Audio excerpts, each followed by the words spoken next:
Hey everybody, welcome into Northern Life. Happy Wednesday to you all. We were going to get right to a story.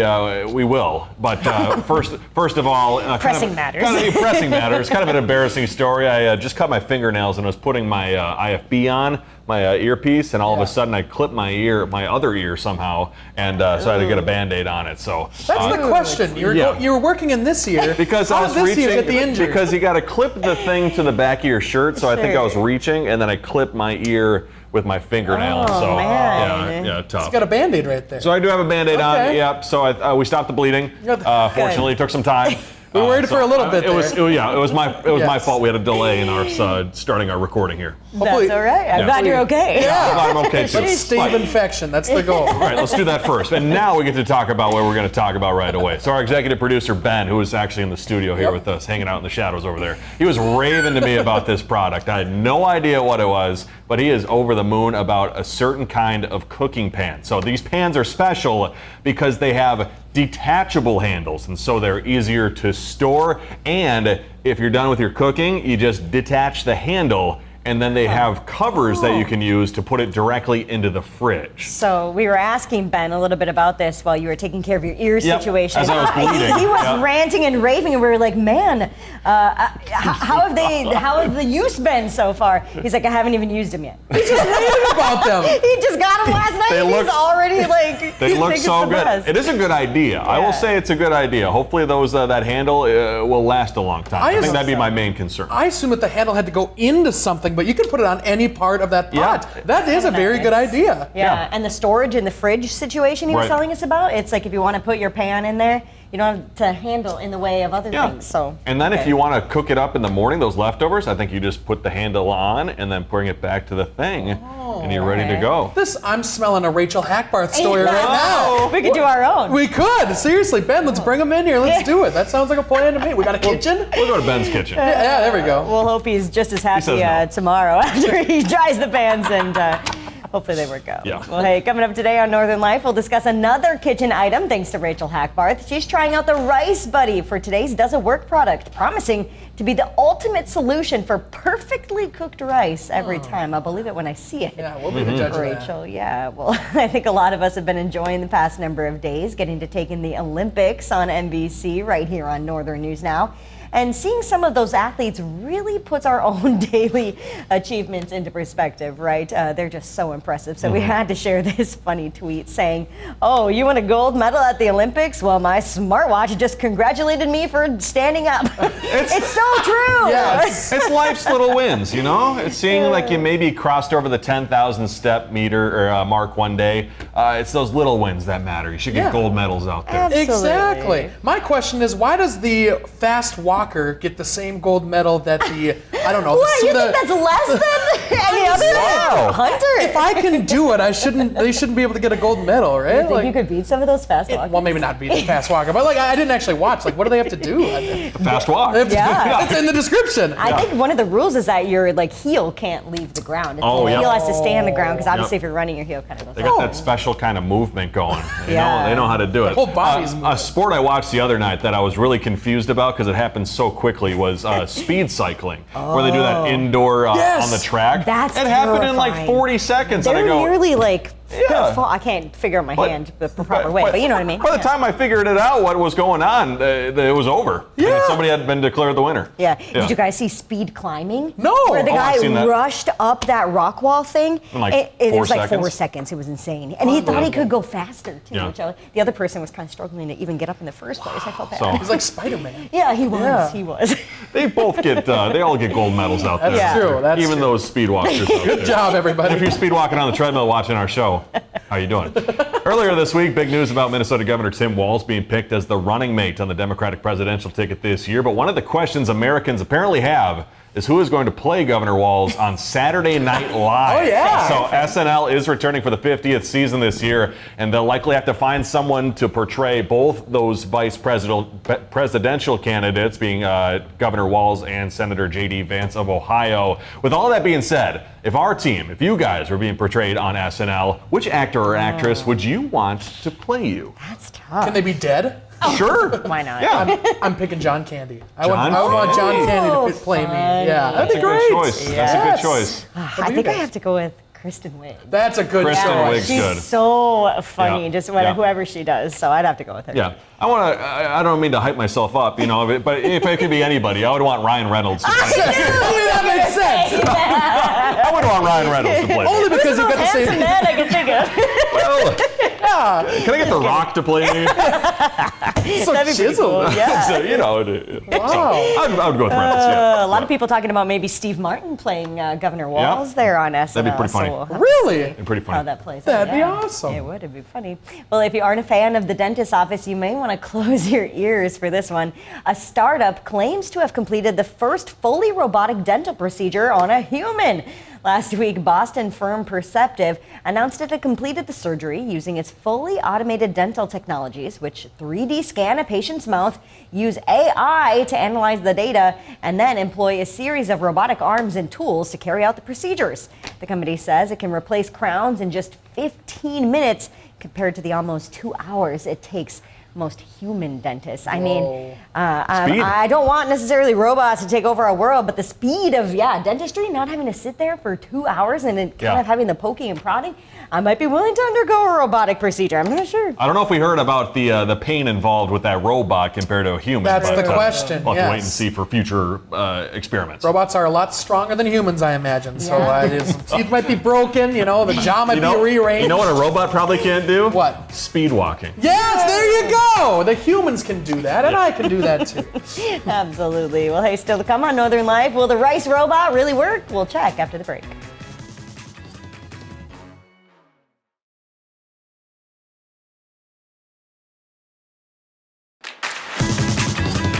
This next one's for the folks at home.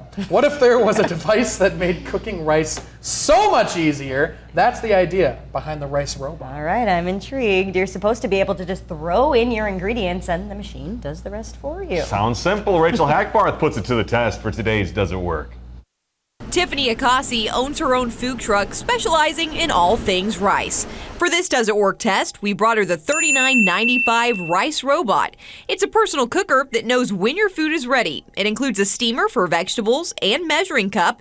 It's much smaller than what Tiffany uses for her business. It's the 60-cup commercial rice cooker. Okay, so nothing like this. Nothing like this. The Rice Robot can cook a little more than a quart of rice at a time using what the makers call controlled heat technology. Basically, it keeps your rice from burning, undercooking, or overcooking. Oh, this is tiny. It's cute. It's cute, though. Cute, but can it cook? Like Tiffany's commercial cooker, the Rice Robot has an inner and outer pot, along with a few other similarities. Oh, and it's got 2 modes, so it is like our rice cooker. It has a warm and a cook, just 2 buttons. But the instructions never say how long we need to cook our 1 cup of rice. It doesn't say. I don't like that. Instead, the device is supposed to just turn off. We'll see what it does in 2 minutes. It's probably been past 2 minutes already. It takes 15 minutes in total until our rice is ready. It just you let- did it! These are the results. A little mushy, but fried on the bottom. Overall, Tiffany thinks the Rice Robot works, just not in a way she likes. It works, yes, it does work, but it doesn't give you time and it doesn't cook all the way through. But usually you have to let it sit about 15 minutes before you open it. Okay, so, So maybe not- let it warm a little bit more. For Does It Work? I'm Rachel Ackbarth. So it kind of works. Like a half thumbs up Yeah. sort of thing. It doesn't cook Yeah. all the way through. I don't think they gave it enough time at the end, but It's got to sit there yeah, or something like that? I think so. Maybe. Yeah. I feel like she didn't like the fact that she didn't know how much time it was going to take. You know, you're kind of just going in blind because there's no countdown, which Yeah. I don't think I would like that. I do have a rice cooker at home. It's $20. It's like the Aroma brand, and it is fantastic. Really? I do love. I usually have the same thing every single night. I usually make like rice bowls and things like that. And so the fact that you can just have it on, and then it does all that work for you, as opposed to doing it in a pot where you have to check it every single time. You have to mix it. Super helpful. You Can't do you have to just- be attentive to rice. It's kind of hard. Yeah. Is that true? Can't you just Kinda. cook it in a microwave? You You could. can. But it's not as yeah, good? But it's not probably as good. Okay. Yeah. I don't know anything about rice. I don't think I've ever cooked rice in my life. Really? So yeah, no, I don't think so. Oh, shoot. Okay. Also, that ceramic too is super helpful because the rice, if you do overcook Yes. it, it's terrible to clean up. It's hard. hard. Yeah, you just get cake to the bottom. I don't Yeah, like that. not Mine fun. has a little bit of ceramic Not on fun. it. Let's use Ben's pans and let's cook some rice tomorrow. I think that's our plan. We'll give her Bring a it shot. in, Ben. Hey, on Facebook, we asked you all to leave us questions in our comments, seeing what you'd like to know about our Northern Live team. So let's start with Lynn, who said, what is your favorite thing to do when you have a day off?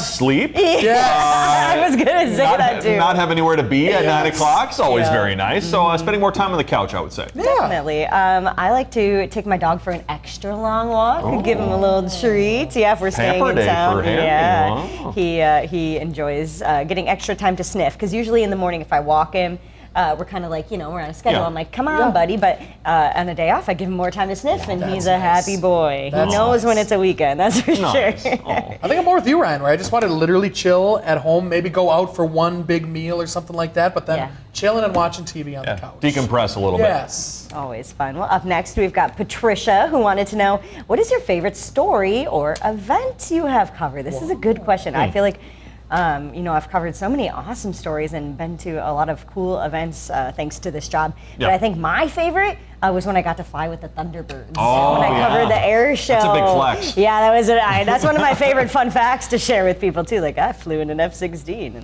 What have you done? Yeah, it was so cool. So I don't know like really what could possibly top that. I don't know about event or story, but just recently when we did our live show in Virginia during the 4 p.m. when it was absolutely downpouring and lightning almost felt like it almost hit us. Yes. That was pretty remarkable. to It be was out there. insane. Yeah. As a meteorologist, I don't get to do too many stories, but I think my first ever story I did with the station, which was the 25th anniversary of the coldest temperature ever in remember Minnesota. that story. Oh, it was awesome getting to talk to the folks from Embarrass and Tower and talk about the competition between the two. And that's one of my favorite stories I've ever done for sure. And they're so passionate about that competition too, Yes. in that record. They want to be 60 coldest. below, They want to be yes. coldest. Let's get to a really good question from Peter. Peter said, how is it decided where to pick or go for your blindfold episode? So most of the time we actually leave that up to Hunter. Yeah. For the most part, it's just like the week before. I kind of go through my list of ideas and set something up, and it's basically how it goes. Once in a while, you guys have an idea, and you'll set something up for me or for Seth or whatever, and.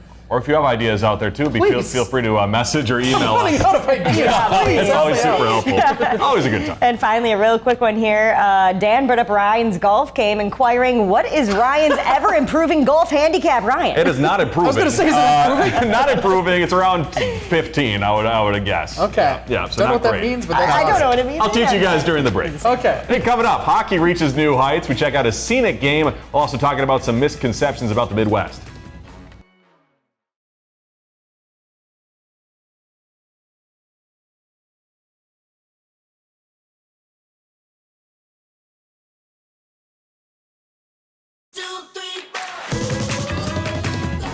Welcome back, everybody. I love being from and living here in the Midwest. And for those who are on the outside of the Midwest, they may have a few misconceptions about our region. So according to a travel website, here's what they think people get wrong about the Midwest. Here are just a few for you. I'll let you guys decide if these are correct or not.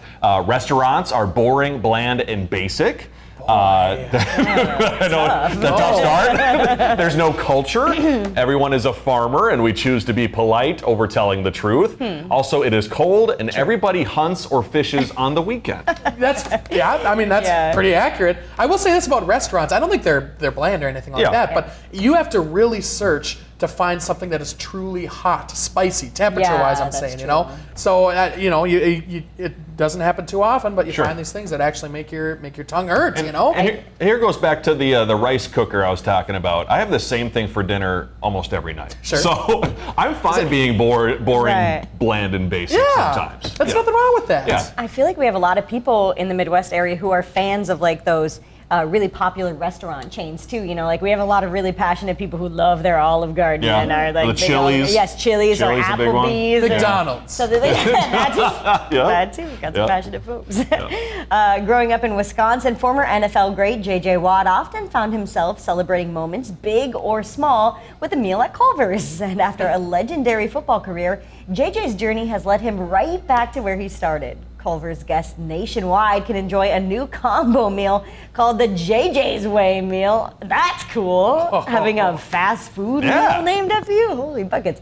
And it's all for a good cause, too. Culver's is going to make a $1 donation to the JJ Watt Foundation for every meal sold. Cool. So I didn't see in the video, but what's the JJ1 I think meal? a cheese curd. I'd like a double deluxe, a cheese curd, a sundae. Root beer? A root beer, And I a root believe. beer. Yeah. They looked amazing. What would be in the Ryan Halfer Hunter McCullough meal, Culver's, or any restaurant? The double bacon butter burger is always super That good. sounds And if you good. get cheese curds on the side over fries, you're awesome. That's the way to go. It's so true. So French fries are good, So but good. the cheese curds as the addition is great work. Closed circuit to Culver's, by the way. Bring back your sweet and sour sauce. I used to have chicken Whoa. strips with sweet and sour sauce all the time, and now I don't really go there anymore because they don't have sweet and don't sour have it. sauce. When I did they know. discontinue it? It was maybe 6 months ago or 8 months ago or Really? something. Recent. Recent. Same Wow. with Dairy Queen also discontinued their sweet and sour sauce. Oh my gosh. I'm a little- Troubles yes. for Might be a I know. shortage. I don't know. Yeah, what the heck is going on? To figure it out, do some investigative Hunter McCullough journalism. That's my next story.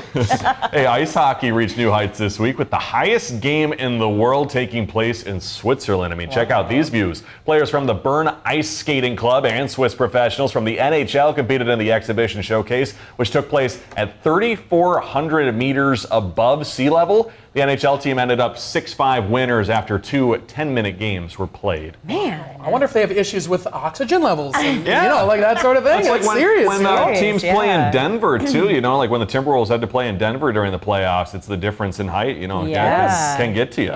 You have to do some special training in Yeah. higher altitude in order to have your lungs be ready for such a thing. So Yeah. I imagine they did the same. Remarkable Man. views, though.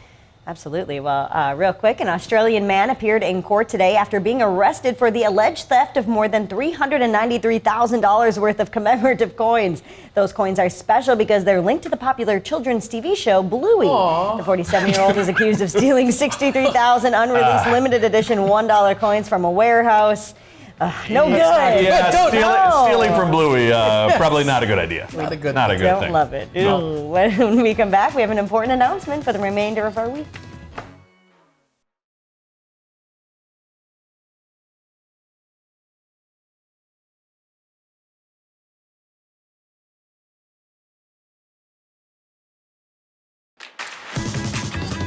Welcome back, folks. Before we go today, we wanted to let you know that we will be airing rerun episodes for the remainder of this week. So you can find us with new episodes when we begin next week on Mondays. So just because we had the Olympics going on, I believe you both are off on Friday as well. Correct. Yep. So Correct. big plans on Friday, by the way? I'm heading to a wedding in Appleton, Wisconsin. Whoa. Yes, my husband's high school friends are getting married, and so it should be fun. I've never actually been to Appleton. I've been in Green Bay, but never just a bit more. So it's on the south. far east side.